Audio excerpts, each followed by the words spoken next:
Let's talk about fasting and protein because you mentioned breakfast, but breakfast doesn't have to be 7 in the morning. I try to usually use the term first meal. And let's talk about that. What is the first meal for you and for most people getting enough protein? Does timing matter of the first meal? Again, depending, the more stress you're under, I think the earlier it should be, the more catabolic the system. So if you're on Ozempics, I think that first meal should be as soon as you wake up.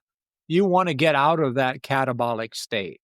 Um, I went to the gym today. I work out, pretty regularly. My first meal today, my protein shake today was probably close to 11. I have the same thing. I eat at 11 a.m. and 5 p.m. I just find that, but I do get 120 grams of protein, get enough fat, don't really eat that many carbohydrates. It's just suitable for my lifestyle. So that concept of time restricted. So I don't think anybody over the age of 40 should ever fast.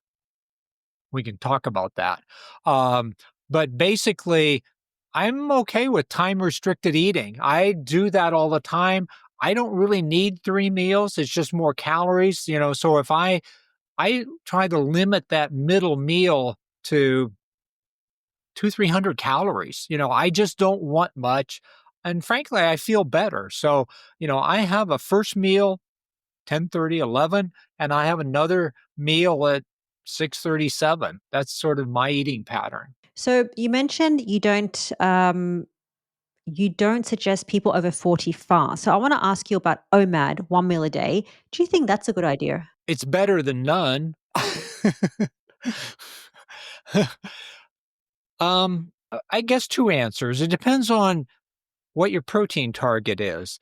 If your protein target's 160 grams per day, as we just said, you max the system out at probably around 60. So that's not a very efficient use of your protein. I just don't think that's good. I think you need to spread it out, try and get more. And as I mentioned earlier, the anabolic effect of the meal in an adult is only about 2.5 hours. So why would you want to limit your protein to only 2.5 hour per day? Bodybuilders, elite bodybuilders will actually eat 4 times a day. We know that post sleep, a fourth meal actually is beneficial for both for muscle mass and strength. So spreading it out, recognizing there's sort of a optimal range of 30 to 60 grams, I think is important to keep in mind. Um, the other end of the spectrum is, how about a vegetarian who's only eating 60 per day? Well, they darn well better get 40 into one meal. So that means their other 2 meals, the worst of all worlds would be to them have 4 meals with 15 in each. That would be the absolute worst thing they could possibly do for body composition, which is not uncommon for vegetarian eating.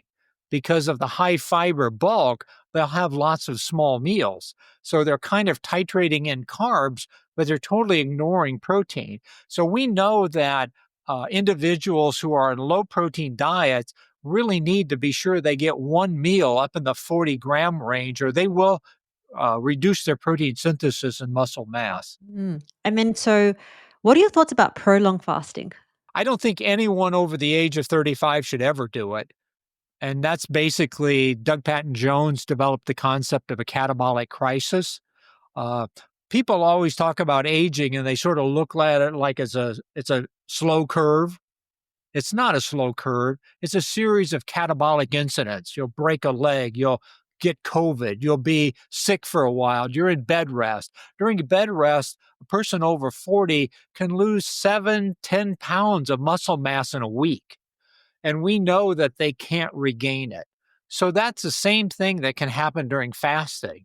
I don't think anybody over the age of 40 should ever fast for more than 36 hours. I think that's an absolute mess because the muscle mass you're going to lose is permanent. So, just putting that into context, because in case somebody's going to fast for a week or a month or a year, I'm not too sure how long they're going to fast. But your research, and you're an expert in muscle centric medicine, as Dr. Gabrielle Lyon is. So, the muscle is so important. And that could be the reason for the obesity crisis, that we need to preserve and maintain maintain muscle. And that's where the importance of the protein and the amino acid profile, maintaining that, and also muscle protein synthesis. That's why you don't promote prolonged extended fasting, because you care about muscle, you care about the amino acids. Is that correct? The whole issue of muscle centric health, metabolism, is that muscle is your only flexible metabolic tissue in the body. Everything else has a set rate. That's what resting metabolic rate is. And so we know that carbohydrate, for example, your base rate, you can use 80 to 100 grams. Every gram of carbohydrate you use above that has to be used by muscle. And if it's not used by muscle, it has to be put into fat. And so we know that that threshold is around, and I used the term glucose tolerance, carbohydrate tolerance. We know that that's around 30 to 40 grams at a meal. The average American has 60 to 100 grams per meal. So where's the body doing it? Basically, muscle can use carbohydrates, um, maybe 10 grams per hour, and sort of baseline, which kind of adds up to that 130 number. Beyond that, it has to be physical activity, and the range of that goes from about 40 to 70 grams per hour. So for Americans to justify 300 grams of carbohydrates per day, they have to have 3 hours of intense exercise per day. And nobody's doing that. And that's why we have obesity. And when you have carbohydrates at that level, now what you have is excess insulin. And that's what causes insulin resistance. That's what causes fatty liver. That's what leads to the high triglycerides. And that's what leads to obesity. So it's an issue of people need to understand that carbohydrates are one of the most dangerous things inside the body. It has its own disease. It's called diabetes. And so the body controls glucose and blood sugar very tightly. But when you expose it day after day to more than it can handle, now you begin to destroy the regulations. And I think that's obesity in the United States and basically worldwide. We're continuously exposing the body to too many grain carbohydrates and sugars. Let me add one more thing to the muscle thing.